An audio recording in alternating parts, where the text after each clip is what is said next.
Fermingarundirbúningurinn í algleymi og margar fermingar framundan hjá þér það ekki? Jú. Hvað ertu að kenna krökkunum? Þetta góð spurning, sko. Ég aðalega með eyðufyllingar. Nei. Nei, við erum, sko, já, það svolítið gaman að tala nefnilega fermingarfræðsluna í dag, vegna þess að ég held að hérna svona fullorðið fólk haldi svolítið ennþá að það sé verið að kenna alveg það sama og þau lærðu, þú veist, það sé verið að fyrst og fremst bara utanbóka lærdómur og svo framvegis. En það nú þannig, sko, þó að boðskapur Jesú sé algildur og tímalaus, að það þurfum alltaf að setja inn í samhengi þess tíðaranda sem við lifum í og það áskorun kirkjunnar hverju sinni. Námsefnið Jesús, orð hans og verk og bara biblíu sögurnar af honum og sögurnar sem hann sagði, það námsefnið.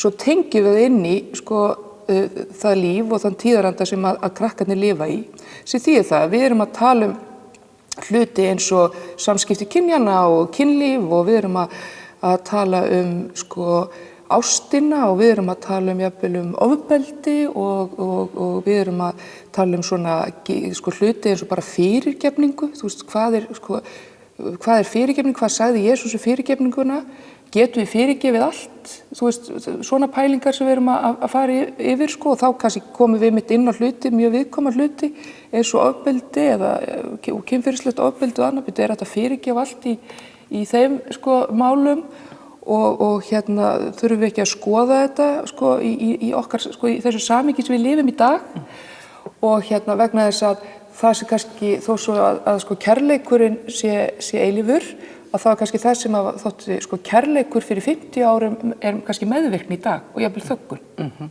Þetta áskorunin sem að við erum alltaf að takast á við og fermingarfræðslan hérna lífsleikni kennsla kirkjunnar með boðskap Jesú sem grunn og þannig að þegar þau standa hérna fyrir framan altara fermingardaginn og segja já, ég vil hafa Jesú að fyrirmynd í lífi mínu, þá sko viti þau að hann skildi geta hjálpað þeim til þess að vera góðar og gefandi manneskjur í lífinu, sko. En þú talaðir einmitt að þetta með að læra utanbókar. Það náttúrulega eitthvað sem þau þurfa nú samt að hafa á takteininu. Já, sko það eru nokkrir hlutir sem að þau eiga að kunna, sko, fyrir fermingunum við förum yfir og hlýðum þeim yfir. Þá snýst það ekki endilega það eins og sko, þau eiga að kunna boðunum 10, trúarjátninguna postulegu, sko, tvöfalda kærleiksboðorðið, gullnu regluna, og faðirvorið náttúrulega, en til dæmis eins og með boðunum 10 að þá segjum við ekki sko bara þið verðið að kunna þau í réttri röð, heldur fyrst og fremst sko að þau bara kunni þau og alltaf aðalega þau fylgja þeim eftir í lífinu og skilji þau. En finnurðu fyrir, stress ef við getum notað það leiðilega orð, magnast það eftir sem að líður nær fermingunni? Mér finnst ég nú kannski ekki beint skynja það á krökkunum. Það kannski fjölgar tölvupóstum frá foreldrum sem að standa í undirbúningi og eru að spyrja praktíska hluti. En það sem að kannski, að því að nú tökum við alltaf viðtöl við krakkana, við lok fermingarfræðsluna, þar sem við förum yfir þessu hluti, en förum líka yfir að þú veist, ok, allar að fermast og hvernig hefur þið liðið í fermingarfræðslunni í vetur og bara hvað finnst þér það sem þú hefur verið að læra og eitthvað svona. Og þá líka skapast oft rými til þess að ræða væntingar þeirra, tilhlökkun og jafnvel kvíða varðandi ferminguna. Og þá koma kannski frekar hlutir í þeim varðandi bara samskipti í fjölskyldunni. Kvíðaefni varðandi það að kannski fráskildir foreldrar séu að koma saman á ný. Og það hefur kannski verið vond samskipti fram til þessa og þau eru að kvíða því. Og ég held að sé mjög mikilvæg skilaboð til foreldra fermingarbarna sem hérna að fást við slíka hluti sem auðvitað margir að fást við og maður auðvitað sýnir því skilning, það flókið að hérna að koma saman sem fjölskylda aftur eftir skilnað að þarfir barnsins séu settar í forgrunn og það fá alltaf að njóta vafans þennan dag með alla hluti, sko. Þetta næstum eini dagurinn sem þau eiga ein og sér. Hvernig hægt að gera hann eftirminnilegan fyrir þau?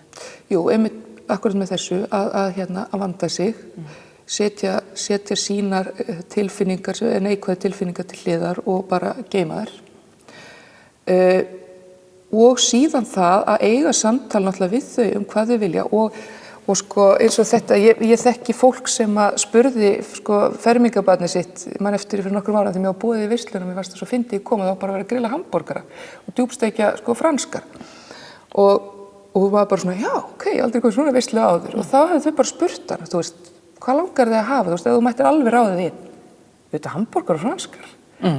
Og þetta var æðislegt og hann var náttúrulega allsæll, drengurinn og svo, þú veist, fannst gestumdu líka, ég meina, maður sá bara kallan alveg grakk í sig kollsósuna og franskan og þvílít fegnir og ég held að þetta snúið svolítið að hérna, yfirfæra ekki sínar væntingar yfir á barnið, heldur leyfa því dálítið að koma með input, ef maður getur orðað á vondur íslensku, með það sko. Og svo þurfum við að muna það að barnið eða úlingurinn er miðpunturinn og við verum að eiga samtal við hann en ekki bara þú veist týna okkur í umræðum um aðild eða ESB eða eitthvað sem það hefur engan áhuga á sko. Þú veist ekki bara koma inn og óska barnið til hamingju, afhenda pakkan og fara svo inn til að spjalla við allt hitt fullorðna fólki, heldur hugsa býtu hvernig get ég kynst þessum úlingi sem ég er komin hérna til þess að fagna með sko. Finnst það kannski eitthvað sem fólk getur svolítið spáð í?